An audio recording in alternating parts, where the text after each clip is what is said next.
मेरी 9 महीने की बेटी थी। उसकी देखभाल के लिए मैंने एक 26-27 साल की विधवा महिला को रखा था। वो बहुत सुंदर थी। डिलीवरी के समय मेरी पत्नी का निधन हो गया था और इस छोटी सी बच्ची को छोड़कर मेरी पत्नी भगवान के घर चली गई। मैं बिल्कुल अकेला पड़ गया था। एक बार अंधेरा हो चुका था। वो विधवा युवती अपने कमरे में थी। मैं अचानक वहां चला गया तो देखा कि वो कपड़े बदल रही थी और मैं उसे देखता ही रह गया। नमस्कार दोस्तों, मेरा नाम विश्वजीत है और मैं एक किसान हूँ।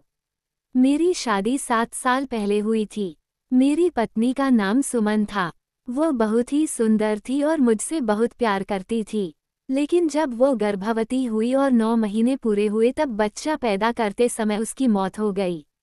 उसने मुझे अपनी गोद में एक प्यारी सी बेटी देकर हमेशा के लिए अलविदा कह दिया। मैं बहुत सुखी हो गया क्योंकि मेरे माता पिता पहले ही गुजर चुके थे। सिर्फ पत्नी ही सहारा थी और वह भी मुझे छोड़कर चली गई। मैं पूरी तरह अकेला हो गया। मेरे पास 4 एकड़ खेती था और मैं ही खेती करता था। खेती में मेरी पत्नी मेरी बहुत मदद करती थी। वो खूब मेहनत और परिश्रम करती थी। लेकिन किस्मत को हमारा ये सुख मंजूर नहीं था। धीरे धीरे मेरी बेटी बड़ी होने लगी। अब वो 7-8 महीने की हो गई थी। लोग मुझे बार बार कहते थे कि तुम्हें दूसरी शादी कर लेनी चाहिए। मैंने कुछ लड़कियां देखी लेकिन शादी हो ही नहीं पाई। जब भी उन्हें पता चलता कि मेरी गोद में पहले से एक बेटी है तो कोई शादी के लिए तैयार नहीं होता था। और जब उन्हें पता चलता कि मैं किसान हूं तो वे सीधे मना कर देते। कहते हमारी बेटी को खेती में कड़ी मेहनत करनी पड़ेगी और तुम्हारी बेटी को भी संभालना पड़ेगा। इस तरह सबने नकार दिया। तब मैंने दूसरी शादी करने का विचार ही छोड़ दिया।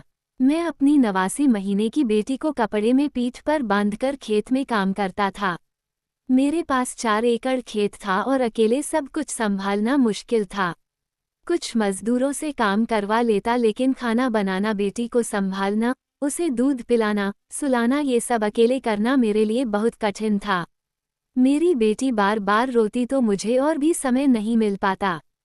तब मैंने सोचा कि बेटी को संभालने के लिए मुझे किसी औरत की जरूरत है ताकि मैं खेती पर ध्यान दे सकूं। खेत में फसल खड़ी थी। अब लापरवाही करना ठीक नहीं था। इसलिए मैंने अपने कुछ दोस्तों और रिश्तेदारों से कहा कि अगर कोई महिला कामगार हो जो मेरी बच्ची को देखभाल कर सके और खाना भी बना सके तो मुझे बताना। तभी मेरे पड़ोस के गांव के एक दोस्त ने मुझे फ़ोन किया और कहा एक महिला है जिसे काम की ज़रूरत है। उसका कोई नहीं है। देख, यह अच्छी मौका है। वह तेरी बेटी को अच्छे से संभालेगी और काम भी अच्छे से करेगी। मैंने कहा, ठीक है। अगले दिन सुबह करीब 8 बजे वह महिला मेरे घर आई। उस समय मैं नहा धोकर बाल संवार रहा था। वह आई और बोली, मुझे विश्वजीत साहब से मिलना है। मैंने कहा, मैं ही विश्वजीत हूँ। कहिए। तब उसने कहा, मुझे काम चाहिए था। सुना है आपके घर एक बच्ची को संभालने का काम है। मैंने कहा, हाँ सही सुना। फिर हम दोनों बैठकर बातें करने लगे। वो औरत बहुत सुंदर थी। करीब 27-28 साल की होगी। उसने बहुत सुंदर रंग की साड़ी पहनी थी। उसके बाल खुले हुए थे। आंखें काली और बड़ी बड़ी सुंदर लग रही थी। वो उसके माथे पर बिंदी नहीं थी। शायद वह विधवा थी। मैंने उससे पूछा, तुम्हारा नाम क्या है? तुम किस गांव की हो? पहले क्या काम करती थी? सब बताओ। तब वह बोली, मेरा नाम सुनीता है। मैं विधवा हूँ और मेरा कोई नहीं है। मैं अकेली हूँ। ये सुनकर मुझे बहुत दुख हुआ और मैंने सोचा इसकी भी हालत मेरी जैसी ही है। फिर मैंने कहा, तुम्हें मेरी 9 महीने की बेटी को देखभाल करनी होगी और खाना भी बनाना होगा। वह बोली, ठीक है। फिर उसने कहा, मेरे रहने की कोई व्यवस्था नहीं है। मैंने कहा, कोई समस्या नहीं। मेरे घर में 3 कमरे हैं। उसमें से एक कमरे में तुम रह सकती हो। बाकी 2 कमरों में से एक रसोई के लिए होगा और एक मैं रहूंगा। फिर सुनीता एक कमरे में रहने लगी। अब मैं निश्चित हो गया था और खेत पर काम करने जाने लगा। मेरी बेटी की वह बहुत अच्छे से देखभाल करती थी।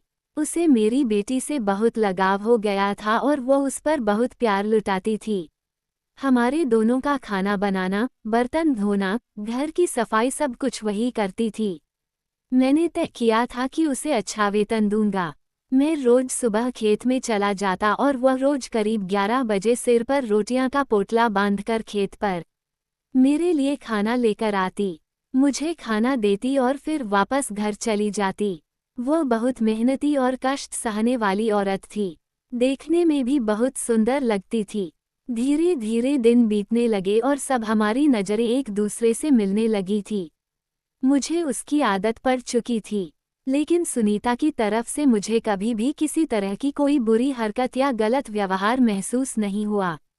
वो बहुत ईमानदार थी। एक बार दोपहर में जब वो खाना लेकर खेत में आई, उस समय बरसात का मौसम था।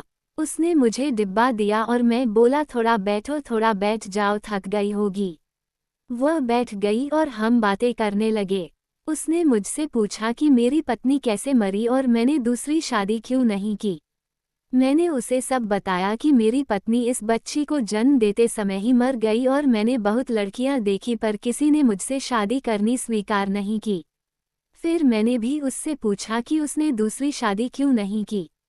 तब वह बोली कि वह गरीब है, उसका कोई घर बार नहीं है और उसके हालात देखकर कोई उससे शादी नहीं करेगा।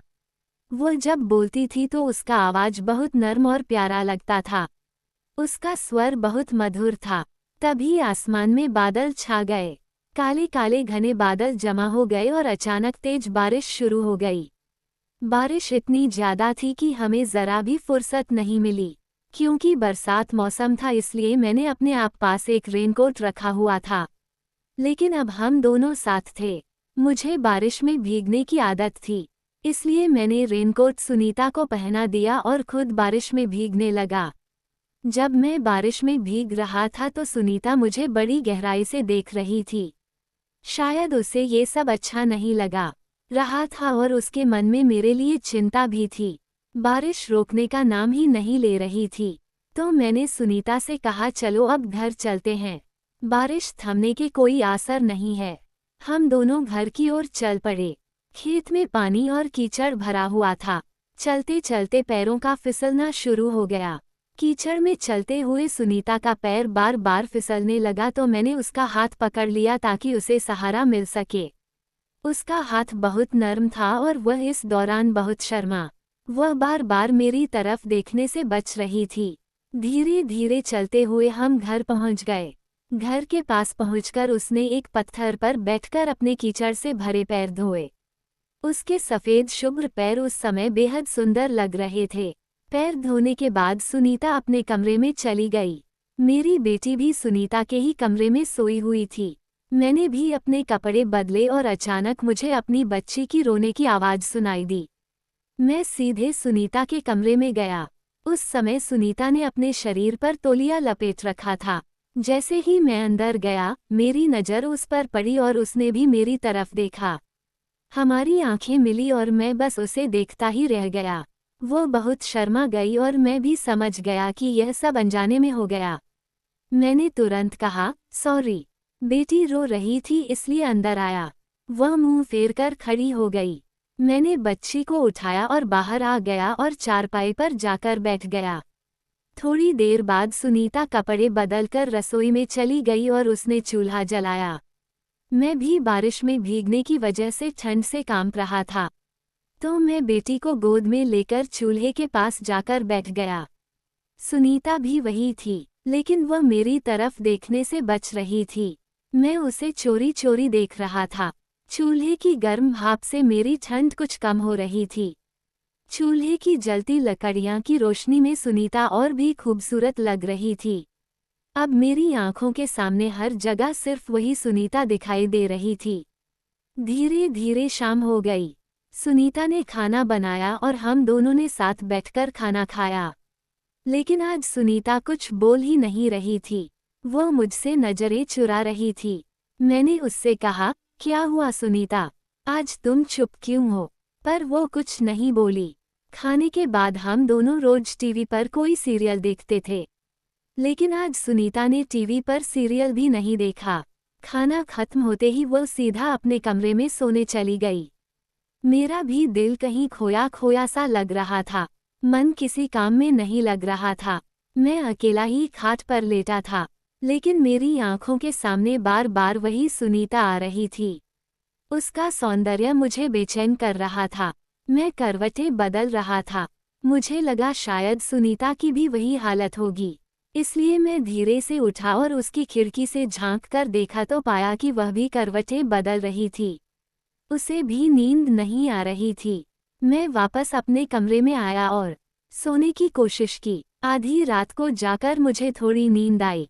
ऐसे ही 5-6 दिन गुजर गए। अब सुनीता के व्यवहार में बदलाव साफ नजर आने लगा। वह बहुत शांत हो गई थी, लेकिन चुपचाप मुझे बार बार देखती रहती थी। एक दिन शाम को जब हम खाना खाकर बैठे थे, घर में टीवी चल रहा था और हम दोनों एक साथ देख रहे थे। लेकिन उस दिन मेरा ध्यान टीवी पर बिल्कुल नहीं था। टीवी पर एक सीरियल चल रहा था। वह सीरियल खत्म हुआ तो सुनीता उठकर जाने लगी। वह दरवाजे तक पहुंची ही थी कि मैंने उसका हाथ पकड़ लिया। उसने मेरी ओर देखा लेकिन उसकी नज़रें झुकी हुई थी। मैंने उसका हाथ पकड़े पकड़े उसे धीरे से अपनी तरफ खींचा और खाट पर बैठा दिया। सुनीता का सुंदर चेहरा मैंने अपने हाथों में ले लिया और कहा, सुनीता मुझे देखो, तुम्हें क्या हो गया है? तुम मुझसे क्यों बात नहीं कर रहे हो? वह अब भी चुप थी। उसके चेहरे पर एक अजीब सी शांति और हल्का सा तनाव था। मैंने फिर कहा, सुनीता तुम मेरी बच्ची की बहुत देखभाल करती हो, मेरा सारा ध्यान रखती हो, खाना, बर्तन, घर का हर काम तुम करती हो। मुझे तुमसे एक बात पूछनी है। मैं थोड़ा आगे झुककर बोला, सुनीता क्या तुम मुझसे शादी करोगी? तुम्हारा भी कोई नहीं है और मेरा भी। तुम्हें भी सहारे की जरूरत है और मुझे भी। चलो हम दोनों एक दूसरे के जीवन साथी बनकर पूरी उम्र साथ जिए। ये सुनकर सुनीता ने मेरी तरफ देखा। उसकी आंखों में आंसू भर आए और पल भर में उसने मुझे कसकर गले लगा लिया और फूट फूट कर रो पड़ी। वह बोली, आप भी मेरी बहुत परवाह करते हैं। जब से मैं यहाँ आई हूँ, आपने मुझे इज्जत दी, सम्मान दिया और सहारा दिया। मैंने फिर उसका सुंदर चेहरा अपने हाथों में लिया, उसके आंसू पोंछे और हल्के से अपने ओठ उसके होठों पर रख दिए। हम दोनों एक दूसरे से प्यार करने लगे। ऐसे ही 10-15 दिन गुजर गए। हम रोज एक दूसरे की ओर करीब आते गए, एक दूसरे को समझने लगे और अब हमारे बीच एक गहरा रिश्ता और मजबूत बंधन बन चुका था। सुनीता अब और भी जोश से काम करने लगी थी। उसके काम में एक नया उत्साह दिखाई देता था। फिर एक दिन हम दोनों ने कोर्ट गए और कोर्ट मैरिज कर ली। अब सुनीता मेरी बेटी को अपनी ही बेटी की तरह संभाल रही है। मेरी पूरी देखभाल करती है, घर का हर काम संभालती है और कभी कभी खेत में भी मेरा साथ देती है। अब हम तीनों मिलकर बहुत खुशहाल जिंदगी जी रहे हैं। और दोस्तों, एक और बड़ी खुशखबरी यह है कि सुनीता अब गर्भवती है। वो बहुत खुश है और उसके चेहरे पर मां बनने की मिठास और संतोष साफ झलक रहा है। दोस्तों, हमने शादी कर ली। अब आप ही बताइए कि हमने सही किया या गलत। जिंदगी ने मुझसे सब कुछ छीन लिया था, पत्नी का साथ और सहारा, लेकिन एक अनजान औरत जो खुद भी टूटी हुई थी, उसने मेरी बेटी को माँ का प्यार दिया और मुझे एक इंसान की तरह जीना सिखाया। रिश्ते कभी जन्म से बनते हैं और कभी प्रेम से। सुनीता ने मेरा दुख समझा और मैंने उसका। दोस्तों और सहेलियों, ये कहानी आपको कैसी लगी? अगर अच्छी लगी हो तो प्रियंका की स्टोरी चैनल को लाइक, शेयर और सब्सक्राइब करना मत भूलिए। धन्यवाद।